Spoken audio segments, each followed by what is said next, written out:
looked at different diversifications, the concentric diversification, horizontal diversification, and the conglomerate diversification. Now the next question is, how do we draw the marketing strategy using all this for a company? How do we go about drawing up a marketing strategy? So if you look at the marketing strategy, we can define marketing strategy as broad principles by which a business unit expects to achieve its marketing objectives. What does it involve?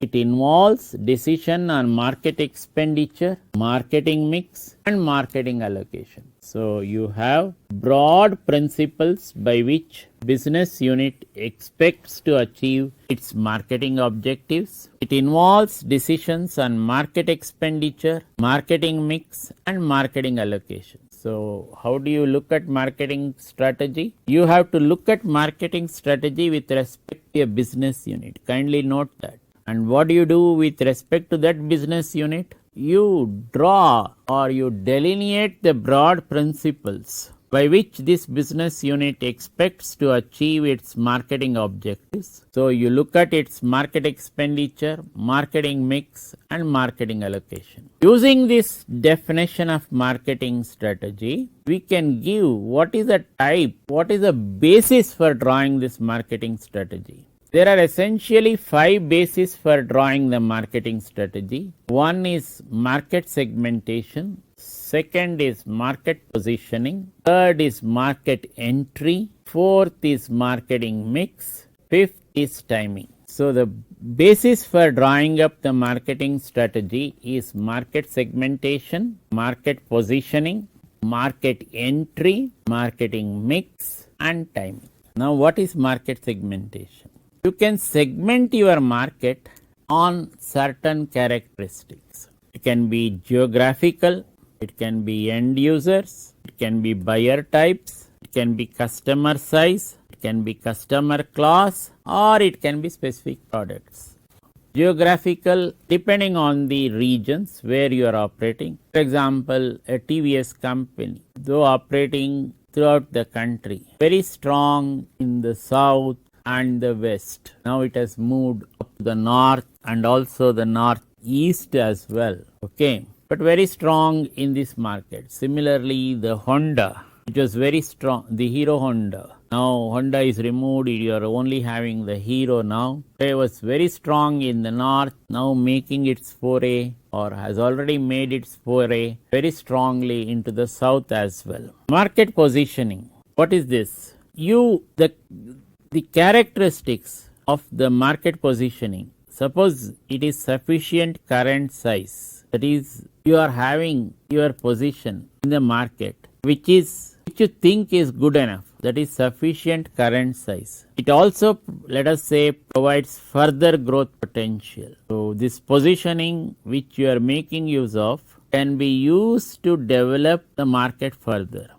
Companies would like to enter a market where it is not overoccupied. It is not too many players. If there are many players coming up with the same products in the markets, then differentiation becomes quite a task. So unsatisfied company can serve well. Let us say a customer wanted a particular feature in the product of the company, which the company was not able to, other competitors are not able to give, but your company is able to provide. That can give the company a differential advantage and can help in positioning your product in the marketplace differently. What is this market entry? You are looking at, you may enter the market by acquiring an existing player, or you can develop a product internally and come out with your product, or you can collaborate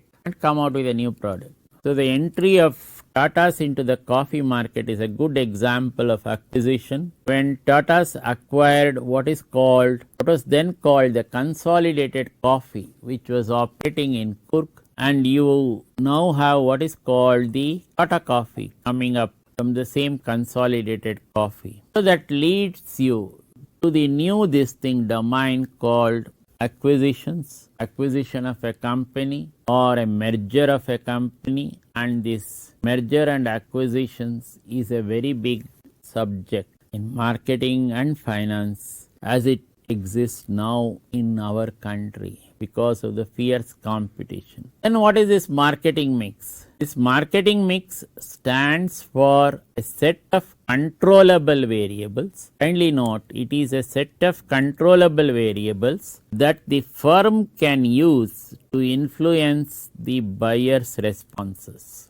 So it is in the control of the firm. It can be with respect to product, price, place and promotion. These are called the 4 P's of marketing mix. The marketing mix stands for a set of controllable variables that the firm can use to influence the buyer's responses. It can be product, price, place and promotion, popularly referred to as 4 P's. The fifth of this category is what is called the timing. What is this timing? When are you introducing the product into the market? A very simple example is, let us say you are manufacturing cold creams. The best time to introduce your cold creams could be in winter when the market is always responsive. So you would like to make use of the timing to enter the market at the appropriate time. Now when you drop a marketing plan,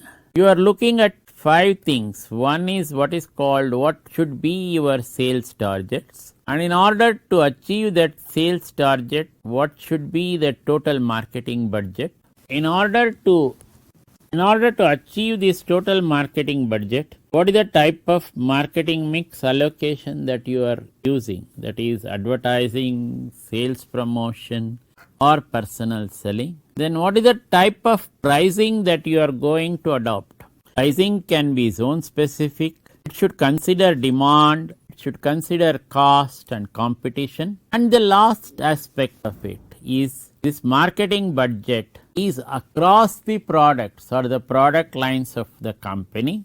So this marketing budget has to be allocated to products or product lines. So when you are drawing up a marketing plan has got essentially 5 components: looking at sales targets, the total marketing budget, then the marketing mix allocation with respect to advertising, sales promotion and personal selling, then pricing with respect to zone specific, should consider demand, cost and competition. The last one is the marketing budget allocation to products. So any marketing plan should address these 5 components. And the last one with respect to the marketing plan is where you suggest how to implement this plan and also to control the plan. This controlling of the plan could be with respect to the annual plan or the profitability control or the strategic control. That is matching of companies' products, resources and objectives to markets. So you can control the plan with respect to the annual budget, with respect to the profits or with respect to the company's products, resources and objectives to market.